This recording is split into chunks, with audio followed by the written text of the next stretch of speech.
जय छठ मैया। छठ पूजा का व्रत बेहद पवित्र और कठिन माना जाता है। धार्मिक मान्यता है कि इस व्रत का पालन करने से सूर्य देव और छठी मैया की असीम कृपा प्राप्त होती है। छठ पूजा के दौरान व्रत कथा का पाठ करना बेहद जरूरी माना जाता है। बिना व्रत कथा के छठ पूजा पूरी नहीं मानी जाती। छठ पूजा से जुड़ी अनेक कहानियां हैं। महाभारत काल से लेकर अब तक छठ पूजा की कई कथाएं हैं। उन्हीं में से एक पौराणिक कथा के अनुसार राजा प्रियव्रत को कोई संतान नहीं थी। उनकी पत्नी मालिनी इस बात से काफी दुखी रहती थी। एक दिन वह ऋषि कश्यप के पास पहुंचे और अपने मन की व्यथा बताई। तब उन्होंने राजा प्रियव्रत को पुत्र सुख प्राप्त करने के लिए एक यज्ञ करने को कहा। कश्यप ऋषि के सुझाव को मानकर राजा प्रियव्रत ने पुत्र प्राप्ति के लिए यज्ञ का आयोजन करा। सभी ऋषि और मुनियों की मदद से यज्ञ पूर्ण हुआ। इसके बाद रानी मालिनी को यज्ञ का खीर प्रसाद के रूप में ग्रहण करने को दिया गया।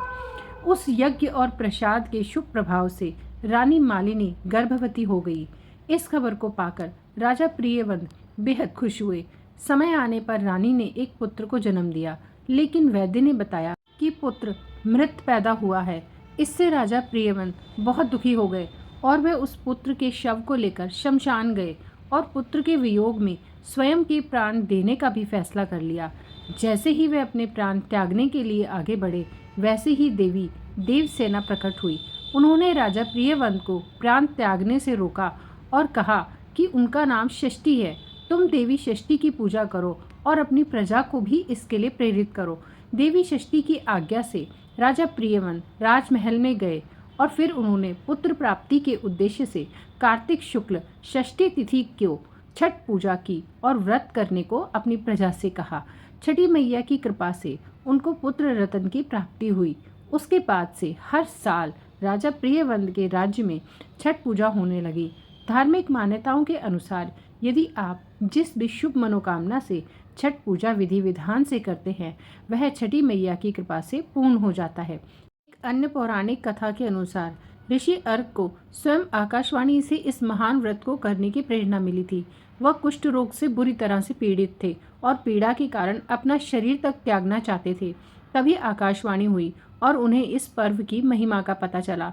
फिर उन्होंने पूरी भक्ति के साथ पर्व किया, जिसके बाद वो इस त्वचा रोग से मुक्त हो गए। एक अन्य पौराणिक कथा के अनुसार प्रथम देवासुर संग्राम में जब असुरों के हाथों देवता हार गए थे, तब देव माता अदिति ने तेजस्वी पुत्र की प्राप्ति के लिए सूर्य मंदिर में छठी मैया की आराधना करी।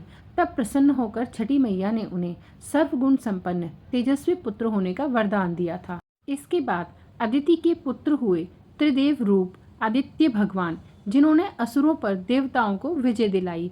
छठ पर्व को लेकर एक अन्य कथा भी प्रचलित है।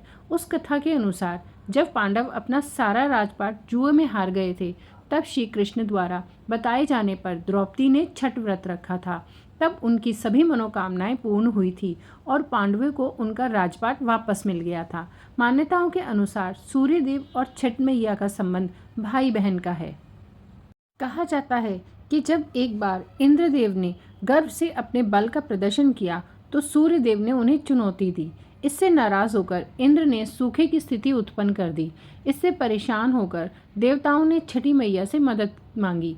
छठी मैया ने न केवल इंद्र का गर्व चूर्ण किया, बल्कि पृथ्वी पर बारिश लाने में भी मदद करी। इस घटना के बाद से छठ पूजा का आयोजन शुरू हुआ। छठी मैया का व्रत बहुत ही शुभ फलदायी है। इनके आशीर्वाद से संतान सुख, धन, वैभव, समृद्धि आदि सभी मनोकामनाएं पूर्ण होती है। दोस्तों, अगर वीडियो अच्छा लगे तो सब्सक्राइब ज़रूर कीजिएगा। जय छठ मैया।